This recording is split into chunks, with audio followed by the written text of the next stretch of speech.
Good morning, everybody. Thank you for joining us.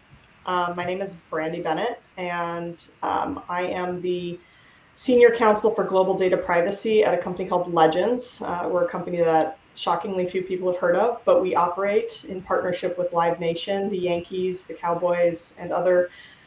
SoFi Stadium is one of ours as well, with the Rams and the Chargers. Over 100 different venues. We also operate global e-commerce, and we have under management probably 500 of the biggest sports and entertainment franchises in the world with respect to either physical retail, venues, or e-commerce in the world. So very, very, very busy in my world. Whitney, I'll toss it over to you. Hi, everyone. Thanks so much for joining. Good morning for those in the US. Good evening for those in Europe and the Middle East. Excuse me, it's very early here. It's 7:30 a.m. I head up privacy at Asana. I started my career at the Federal Trade Commission doing marketing and advertising investigations and some privacy and data security investigations. But now I'm in-house. I am really, really glad to be here to talk about no-code solutions to privacy problems. I'm very interested in solving and thinking through the interesting issues that are coming up daily for all of us about privacy. Gal, over to you. Hi, everyone. Great being here. So I'm Ringel. I'm the CEO and co-founder of Mine. I'm coming from a deep cybersecurity background, did that for 15 years. I look 12, but I'm 35. Mine was existing, invented to really, power individuals to exercise their rights and manage their personal data online to, avoid digital risks. We really wanted to leverage our cybersecurity experience to help individuals finally. We learned and we grew quite fast, and we learned how on the way how companies are challenged with handling these privacy operations activities, and we were called to help companies as well. So I'm very excited to share my thoughts from the market and what we are hearing from both consumers and companies while trying to create that privacy experience between the two. So I'm excited to share a lot of the findings that we're seeing in the market. Yeah, definitely excited to have everybody here. So our panel today is talking about, no-code, automated and easy to implement solutions. I think some of the themes I've been, sitting in a couple of the other presentations over the last 24 hours here at TROPT, and some of the things there's these themes emerging about. We're all having some very, very similar problems. We're all having challenges in terms of data mapping, DSARs, integration with systems. I keep hearing the word interoperability a lot. And so I guess, let me throw it over to you, Whitney. What are you seeing in terms of, the challenges on your end and how you're managing this from your perspective, and how no-code and low-code solutions really can help you do your job better? Yeah, thank you. So I've done data mapping as an exercise, either with a team or completely on my own, over 3 organizations now since GDPR, came into effect. And I can tell you, and I'm sure many of you are all aware, folks buy into the idea of a data map very, very quickly. They're very excited about it often until they have to start listing out and filling out your questionnaire or doing what you need them to do, attending the interviews, walking through every system. And the reality is because it's laborious. It takes a lot of time. And on top of that, data mapping for a lot of folks is very manual. It's based on human knowledge. You're basically trying to pull out who's the person sitting who worked on a system like 6 years ago that maybe no one's touched for a while. Anyone know what data is on that system? Can you please write it down to the extent possible? And so that is definitely one of the biggest challenges with data mapping. And so, some no-code solutions that I've looked at, to implement to help make data mapping a lot easier is just building it into vendor onboarding. And I know that sounds like oh, well, that's obvious, or, oh, that makes a lot of sense. But, we do at Asana a lot of our own, we use a lot of our own tools. So we leverage Asana for our DSARs. We leverage Asana for our vendor onboarding. We leverage Asana for our data map, which may not surprise a lot of folks, but, or may surprise a lot of folks. But our vendor onboarding, we've set up rules so that it automatically adds new vendors to the data map as it goes through the vendor onboarding process. There's a little bit of manual entry work for the person doing the vendor onboarding to add some additional color and details about maybe privacy risk or something we want to note, or whatever it might be. And so that really, just adding that additional step makes it so that we don't have to go back to those system owners in a year and say, hey, it's that data mapping exercise again. Time to start talking about what vendors you're using as part of that data mapping exercise. Yeah, I definitely hear you on the challenges of data mapping. I've now done it 4 times, I think. And the first time I did it was Excel, even pre-survey tools, kind of the privacy tech 1.0 stuff that you see out there. And now, I think having gone through that experience, as I kind of tell people, never again, never, ever, ever again would I want to do that. It is so painful. A lot of this work is so foundational to what we do because we can't make the decisions until we have the data maps. But if you've got to go through the process of doing a manual data map in Excel, it's excruciating.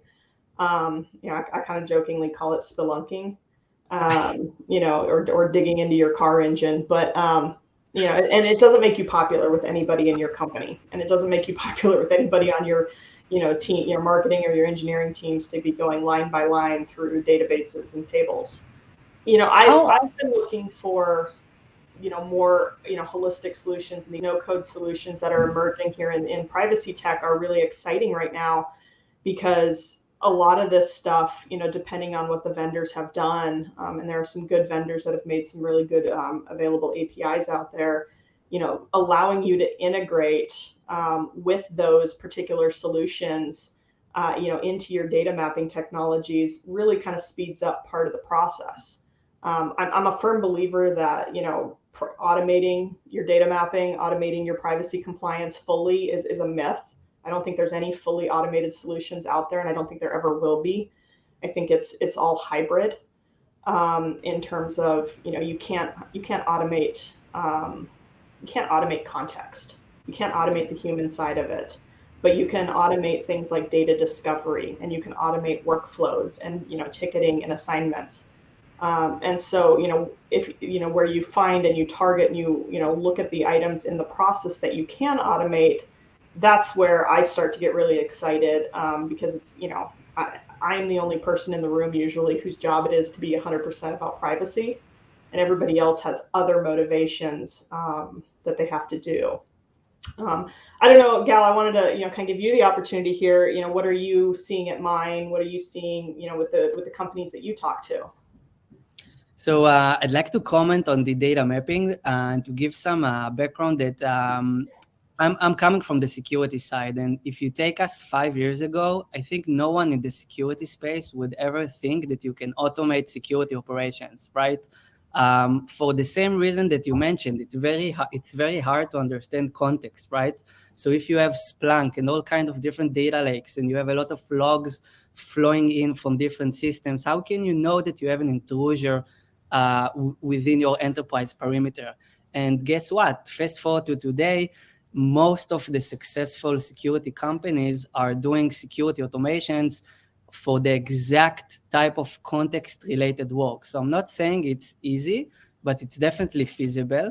And specifically regarding data mapping, after we interviewed more than 1,000 companies before we decided to develop our own data mapping for companies, and we saw the exact same problems that you both shared. So the majority of the market is doing data mapping by using spreadsheets, right? They're doing that once a year, maybe twice a year. And the problem is exactly what you mentioned, is the human memory, right? They have to be the annoying person in the company that run after people to, you know, fill their parts, the VP of marketing, the VP R&D, the VP of sales, all kind of different person within the company, and it takes a lot of time. It's very hard. Now, recently, there is some new tools that allows to do some sort of automation, either from the identity sources, like your Okta, your SSO, or things like that. And other solutions are going after the procurement or the finance area.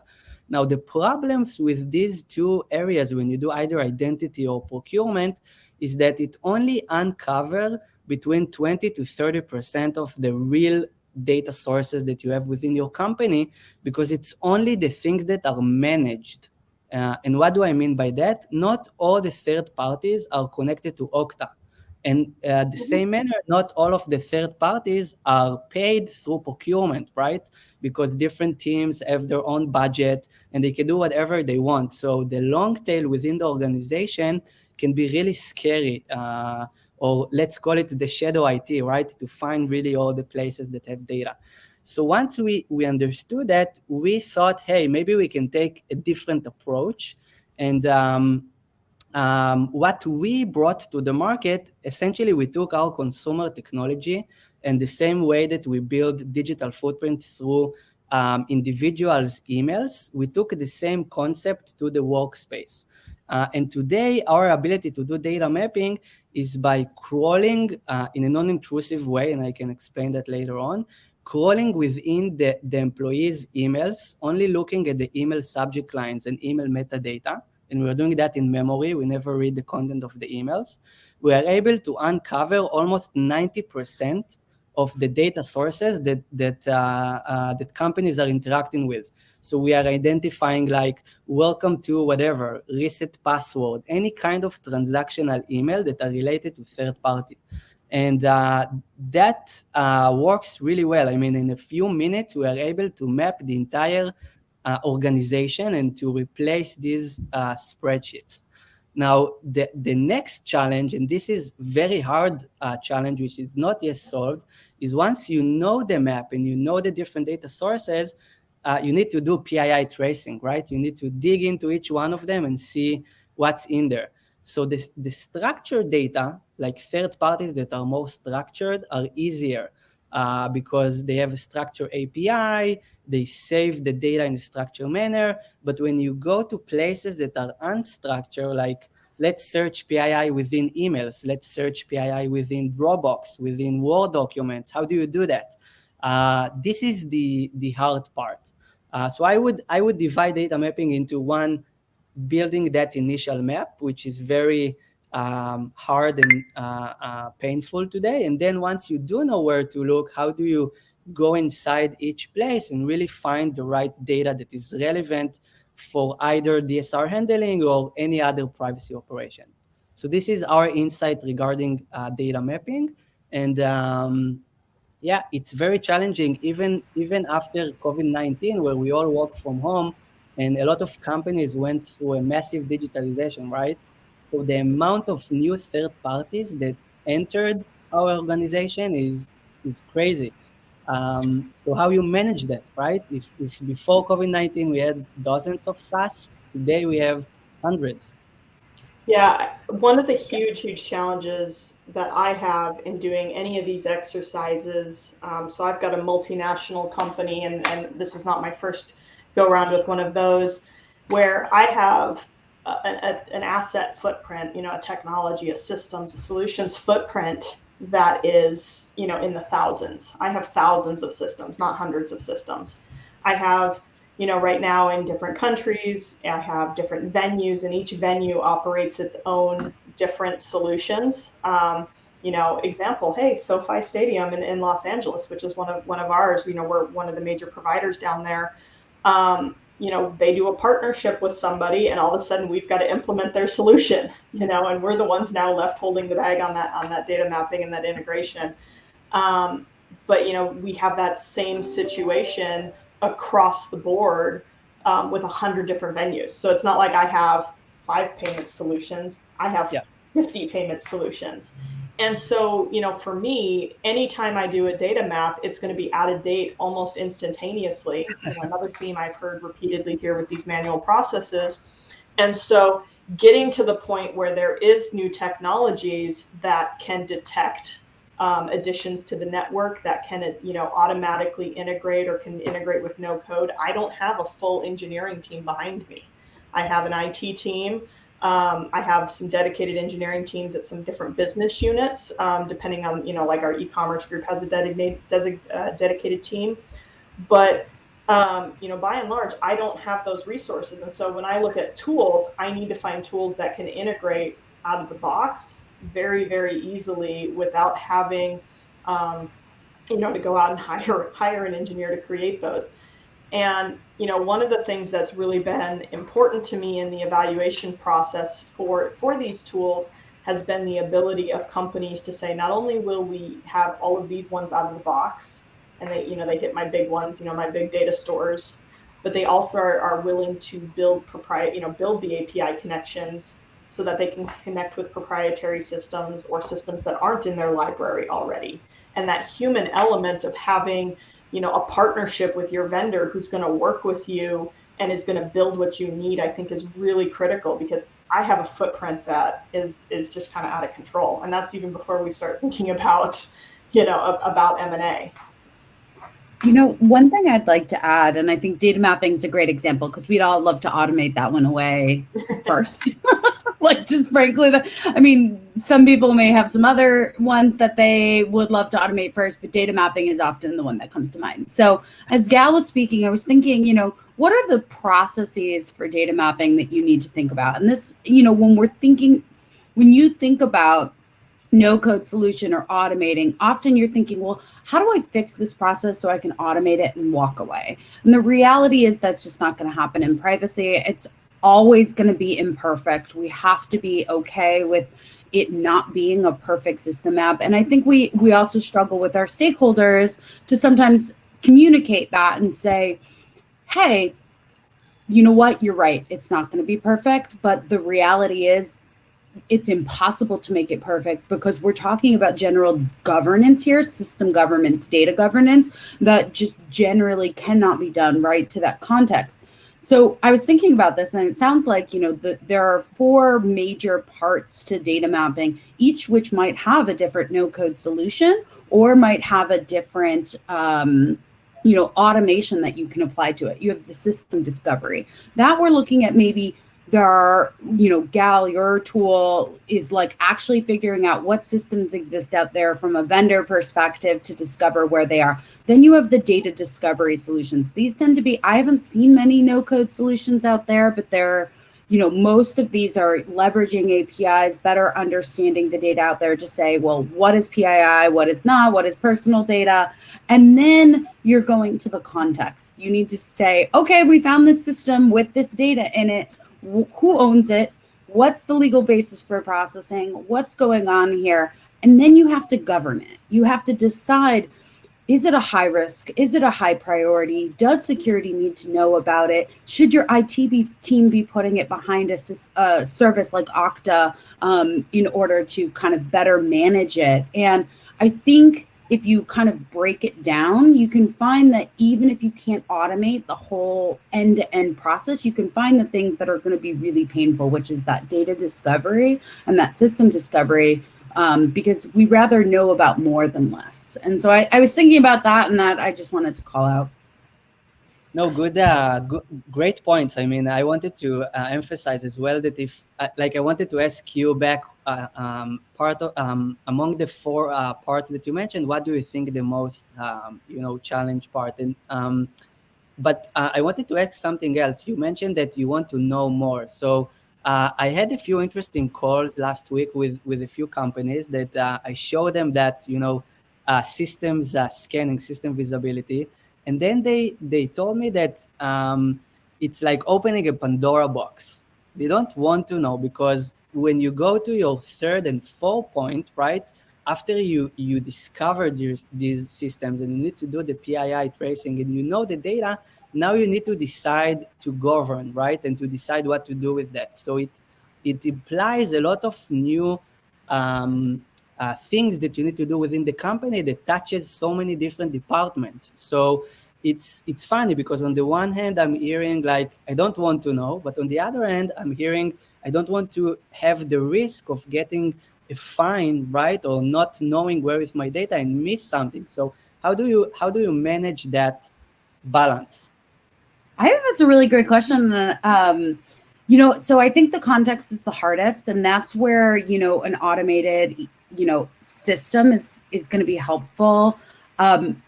For how we're building it at Asana is using workflows in Asana. Frankly, we are looking at how can we create iterated like tasks for folks to review a system and give additional context as needed, so they don't need to be chased by somebody else. I do think that a map is never going to be perfect in its first step. And so a lot of processes, as you're building them within a privacy team, especially if you're doing it for the very first time, it's not going to be perfect. And I get the, if I know about it now, I have to do something about it thing. But the reality is that's true.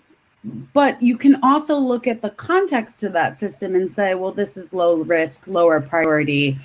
I need to do X, Y, and Z first. And I could go on a whole long rant separately of this, of, one person privacy teams solving all of GDPR and what comes with it, but that's out of context.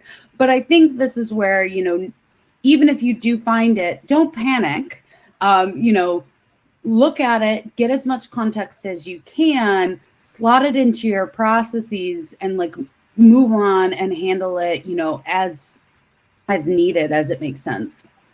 I think that's a really, you made a couple of really important points there. I do think, to kind of step back, there is a bunch of, I think you can automate systems discovery. I think you can automate data discovery to a decent, you're not going to get everything, but you're going to get a significant event, and you should know where the bulk of your customer data is stored. It's the unstructured data that is the hard stuff. It's the shadow IT, as we talked about before. That's hard. And so I think you have to, when you make, your decisions on these data mapping exercises, and you have to be ruthlessly pragmatic and ruthlessly efficient. And you make decisions about where your biggest risks are, and you move on, because you can go down the rabbit hole, and you can keep going down the rabbit hole, and you can go down layer upon layer upon layer until you're down in the depths of the code. That's why I call it spelunking, right? At some point, you've gone far enough to mitigate, a good chunk of the risk, and you've got to go mitigate risks elsewhere. And the theme that I keep hearing here at this conference, one of the other themes is a lot of one-man bands, one person shows. We're all trying. We are all immensely understaffed, I think, in most of these functions, and we are all trying to manage GDPR and CCPA and CPRA and Virginia CDPA and Canada and China, and if you're operating a global business, you're kind of ping-ponging around, and you don't have time to dive in and just do this one function. And so that's where I think these solutions that can help automate and do it in a no-code, low-code way are really, really important for us, so that we can literally move on to the other parts of our job. Because, we've been sitting here for, 40 minutes now, 30 minutes now, just talking about data mapping. That is one fundamental problem that helps us solve other problems. But, we've got to go turn around, and I've got to go talk to, literally, I've got to go turn around and talk about building OAuth solutions and integrating with third-party SSOs for our partners. Or I got to go talk about facial recognition and how everybody wants to do a facial recognition technology at this one venue. Don't even start me on some of that stuff. But we don't have, all of the resources and the time to just dig in on this one problem. And so that's where our tools and our vendors and our partners need to come and help us, frankly, bail us out of this problem, right? Help us sink, or swim, so that we can swim to the next problem. The other one I wanted to kind of dig into is DSARs and management of them on the back end. I think that's one where, you often have a lot of manual processes because the vendor or the system that's processing personal data that's subject to that DSAR doesn't either have an API, it doesn't integrate. So even if you do have a no-code solution, how do you work through that? It's really interesting. We've been thinking a lot about this internally, and the privacy operations team at Asana, we do our DSARs in Asana, we manage them, we have tasks. We started implementing some workflow rules, and our head of user operations that manages our privacy DSARs like intake said that like one change in a workflow rule saved him 56 clicks. And I thought that was like really, really, really important to show that like, as you think through even small improvements, like small workflow improvements, any sort of automation that you can do that doesn't require code is going to save you as you scale, right? Even if you are only getting 4 to 5 DSARs a month or even a week, if you're thinking, oh, my company was just mentioned on the front page of Reddit, and now all of a sudden that 5 turned to 1,000. How can you scale that? Those small incremental 1% improvements are going to make a really big difference. And so this is another place that I really like and think there are a lot of opportunities out there to implement no code, easy to implement solutions, automated ones. And I think, it shouldn't just be one person manually out there trying to do it alone. And I haven't really used many other tools out there, but even just email automated response rules could save you some time in that problem.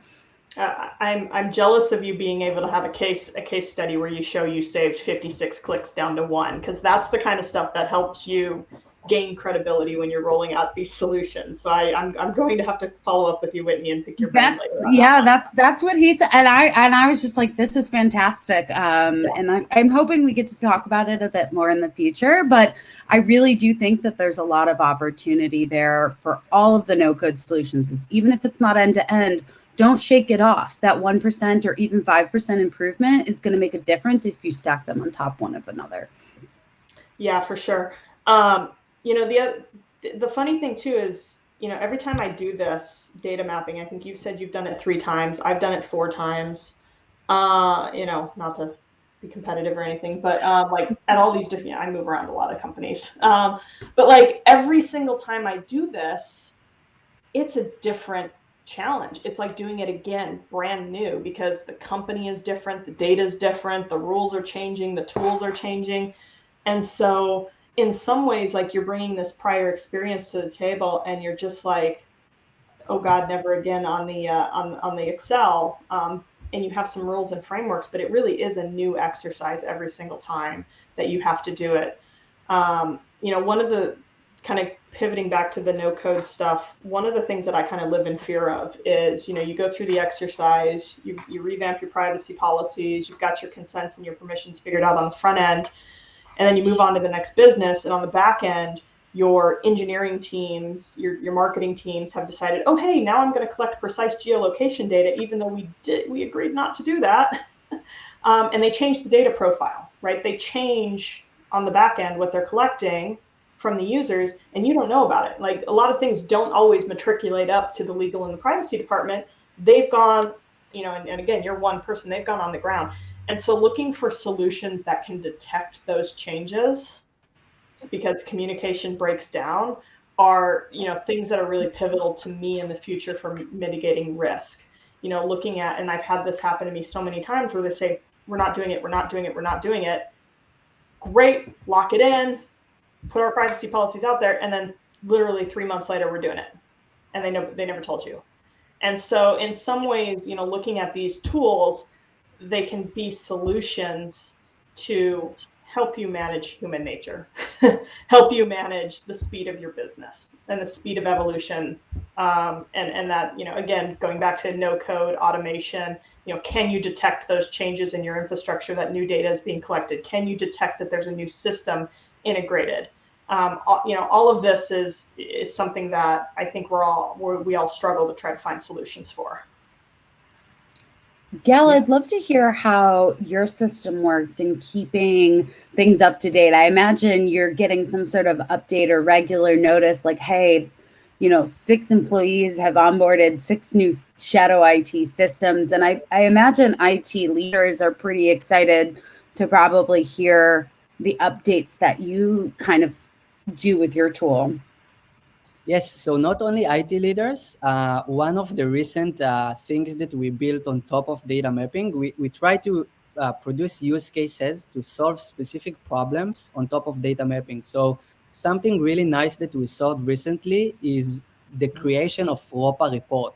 So when you think about the GDPR, right? So when you go to Article 30, you need to maintain a ROPA report, which is right, a nice map of all the record of processing activities. Now, when you have that spreadsheet, obviously you can use it, but as we said earlier, it's not up to date. So since we have that automated in real-time systems discovery, and we keep that up to date almost on real-time basis, within a click of a button, you can always export your ROPA report and like show it in real time. Now, something that you mentioned that is very interesting. I'm going back to the DSR handling for a minute. So we also try to solve that piece, and I want to return the question to you because this is something that I hear in the market that we are trying to lead. So today, when we think about DSR handling, the first thing we did is to go and implement all the APIs that we could. So we thought about the 400, 500 popular third parties. We went and implemented their API, and now with the click of a button, we can trigger almost whether it's data erasure or data access request, fetch the data, prepare it, send it to the user, or even delete or anonymize. So for us, that was the easy part. Now you mentioned what happened with third parties that don't have an API. So last week, we started to work with a huge e-commerce customer that uses FedEx and UPS and all kind of, delivery capabilities. And obviously, FedEx don't have any API, right, to automate GDPR or CCPA requests. So what we did there in order to also solve the manual work around third parties is to automate an email deletion. So today, when the customer build the workflow of third parties, he can choose whether he wants to use an API integration or an email integration. And when a third party doesn't have any API, our portal then generates an email to the privacy team of that company and also track the response. So essentially, we are able to drive a process of deletion or data access request all through emails without any API. Now, the question that I want to refer back to both of you regarding DSR handling is what we see today is companies are saying, hey, if I invested a lot of efforts into implementing a no-code and automated DSR handling for GDPR, why should I need to create a different workflow for CCPA? So companies are starting to go out with, let's call it a golden rule, right? They're saying, hey, I already invested in GDPR, and let's imagine for a minute the GDPR, right, is the most strict privacy regulation. Maybe the German edition is a bit more, but let's. So they're saying if I already support GDPR, I can just honor privacy requests to any geo that reach out, and the only thing that I need to do is to exclude the specific exceptions where I can't delete data. For example, invoices or purchases or things like that. So I wanted to hear your thoughts about creating that golden rule instead of complicated things and creating a different workflow for each privacy regulation, because that really complicates the process. Yeah, I think there's kind of a couple things you have to think about in terms of creating quote unquote golden rules. One, as we see fragmentation in the law, we see more and more privacy laws. The U.S. is, 30 some states introduced privacy law last year. 2 of them passed. legislative session is back open and more of them are coming up again, right? The US is fragmenting, and we see a wave of global adoption of GDPR or GDPR-like laws. So we are seeing fragmentation, but the devil is always in the details on these laws. And the example I like to give is for DSARs at least, is LGPD in Brazil is what, 15-day turnaround, whereas you have a 30-day turnaround under GDPR and a 45 under CCPA, or it's something like that, right? Like you have different timelines. And so, I am not necessarily going to put the burden on my team for a partially automated process to do that in 15 days for all of them. So setting the baseline at LGPD at 15 days is frankly impossible. But if it's automated, but again, there's no perfect automation. Not every system in your DSAR stack is going to be automated. There's always going to be some kind of hybrid approach. You can automate the ticketing, but usually somebody has to go pull data out of some system or another.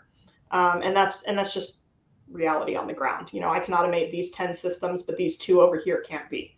So I can't, say, oh, you got to do these 2 systems in 15 days. So I do have to make some sort of risk-based assessment. And this is where we pay really close attention to, what are people, what are people actually seeing on the ground in terms of, activity around regulation, around enforcement. And sometimes we take some risks. I do think we have to get beyond playing whack-a-mole with the law. So I do take your point about the golden rule. I build to 2 standards at this point, which is GDPR and CCPA. I look for commonalities across the laws where we're starting to see, some convergence around definitions, around individual rights. There are some commonalities that are emerging. But as always, the devil is in the details. So it gets really, really hard to navigate all that. You have to make some risk decisions in your infrastructure and your processes as you build. I don't know what your thoughts are on that, Whitney. Oh yeah, on the other side of the coin, I'm a big golden rule believer, follower, which is, you can have small, right? Timelines are different, right? And I think you should always track where the request is coming from, what country. I think it's going to help for data analytics. And we could I would more automated no-code solutions on data analytics, please, for privacy-related systems and features. So if you're building that no-code solution to everyone out there, please, I would love automated reporting on analytics and metrics, because that's going to really help stakeholders understand, the change, the volume, and how things are working. So always track where your requests are coming from. I think it's really important. Separately, even if you're like, I'm just going to do the places where I'm subject to. What has happened in the world is that a lot of people believe they have privacy rights that legally they do not. Mm-hmm. And it is and as a privacy person, I want to give them those rights if I can. But they are going to be upset. They're going to be frustrated. They're not going to like your company. They're going to feel like you are not giving them something they deserve. And that is going to take up more time and resources than probably fulfilling the request. And so if you think about just approaching it from a more global perspective, you then don't have to also worry as much when a new state or country adds a data subject rights law, right? Yeah. It's Singapore has one. And so as you go into this approach, your delta of what you now have to worry about from a implementation perspective is much, much narrower. I also think from a no code solution perspective, even if you're tracking where it's coming from, you're going to have exception handling if you're not going to be thinking about that golden rule. And that's part of it too, is it's going to be so much easier to implement a no code solution, to automate it if you're treating every request coming in very similarly. And that's to say, as you automate, it's going to reduce the amount of time you're going to have to take. And maybe 15 days is much more reasonable. Or you could stack rank them and say, okay, if they're coming from, Brazil, they need to be within 15 days, California 45, and the rest of the world we're going to treat on a 30-day timeline. Or if there are too many requests to be handled, let's handle the ones that are, you have legal obligations to from an automated perspective, and then get to the ones after that. And hopefully creating some rules related to region are going to really make a difference. You've hit on one of my pet peeves, which is people who made the decision and lawyers who give the advice not to extend CCPA or GDPR and just give privacy rights to their consumers. It is baffling to me that people are still giving this advice, that you're still seeing, hey, here's a California section, and if you live in California, you have these rights, and if you don't, sorry. Like, I don't want to have that conversation on the front page of Reddit or Twitter or with TechCrunch or any of these, any newspaper. I don't want to have that conversation. And I don't think my communications and my marketing people want to have that conversation. And yes, I have lost that battle at a company, at companies before in terms of extending the rights globally. I've also won that battle. And it really just depends on your leadership and the culture that you're building in terms of, how far you're going to extend those rights. But that is an argument that I use across the board, which is, you are often relying upon people who are not lawyers to make decisions for you and to automate or into action upon these items. And so you have to give them rules and you have to give them process to follow and, automate it as much as you can. And it is so much easier to have 1 or 2 standards than it is to have 1,000 standards. And that is the challenge that we find ourselves in with all of these new laws and regulations coming down the pipeline and all the fragmentation, is how do we distill all of it into, a single set of rules, or maybe 2 sets of rules, depending on region. That is an immense challenge. And it's a challenge that I will push back on the regulators and say, please start to consolidate, start to talk to each other, start to, use the same definitions, the same timelines, learn from each other what works and what doesn't. I mean, the reality is, oh, sorry, go ahead, Gal.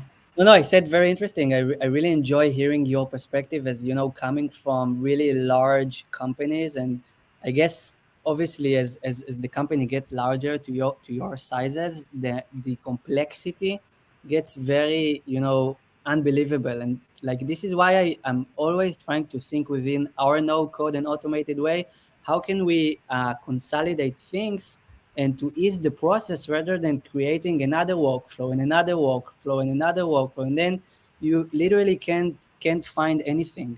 And to keep it up to date with all the new changes, also making it very hard. And I also wanted to add something very interesting that I hear from the consumer side, and to raise it to the awareness why on the company side we do need to push for more no code and automated systems. So on the consumer side, we have more than 1 million users so far that used our product to send millions of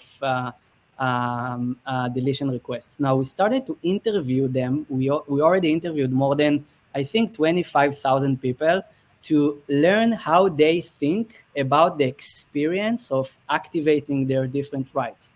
And what we discovered quite fast is that the majority of them is frustrated with the process because they feel that companies are moving the burden to them in order to complete the process. And I want to emphasize 2 things that I hear from them.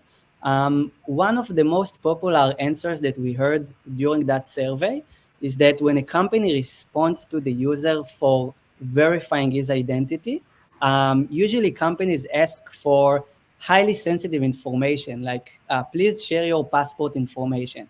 Now, these users essentially want to delete their data, right? So it's like it's a cat and mouse game. On the one hand, they want to delete their data, but on the other, and they don't want to provide additional sensitive information.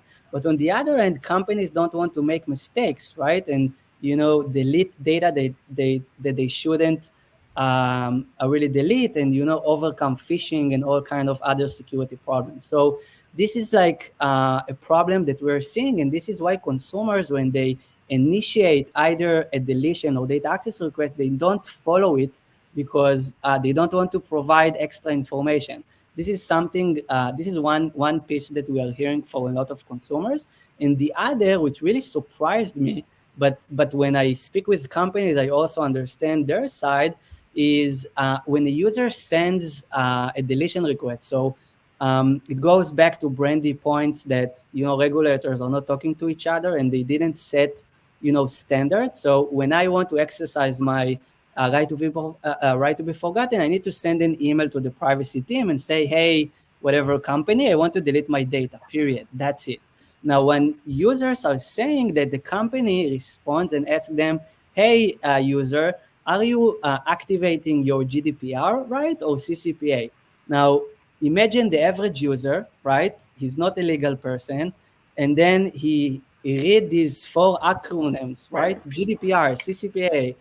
What is it? So they don't really know what does it mean. So they don't really follow, they don't keep that, they don't follow the process. Now then users are frustrated and companies are frustrated because each side wastes a lot of time on figuring it out how to do that. So this is why something that we're trying to do with mine when we provide the DSR handling is a way to automatically provide the context from the user directly to the company, so the company can understand whether it's someone who signs to the newsletter, whether it's someone who made the purchase. We also provide the country, the state, a lot of different parameters that's supposed to cut that back and forth, right, that the company is doing with the user, even before searching the data within the company, right? Because we need to verify the user, we need to validate that request, and so these are 2 points that are here from that we hear from consumers. But yeah, I also understand the challenge from the company side to overcome it. Well, so on that note, I think we can all agree that this is all a monstrous challenge that we are all swimming upstream on. I want to thank everybody for joining me on. I want to thank Whitney and Gal for joining me on the panel, and Lourdes and the Rise of Privacy Tech team for inviting us here. If anybody has any questions, feel free to follow up with me. I am perpetually, eternally online. And you can send me an email at bbennettesq@gmail.com, or you can find me at bbennettesq on Twitter. Whitney, Gal, if you guys want to drop some time. Yep. Thank you. Thank you, everyone. And you're not at this alone. For those who are watching who feel very overwhelmed, you're not doing it alone. So thanks for coming. Thank you very much. I really enjoyed it. Cheers. Thanks, guys.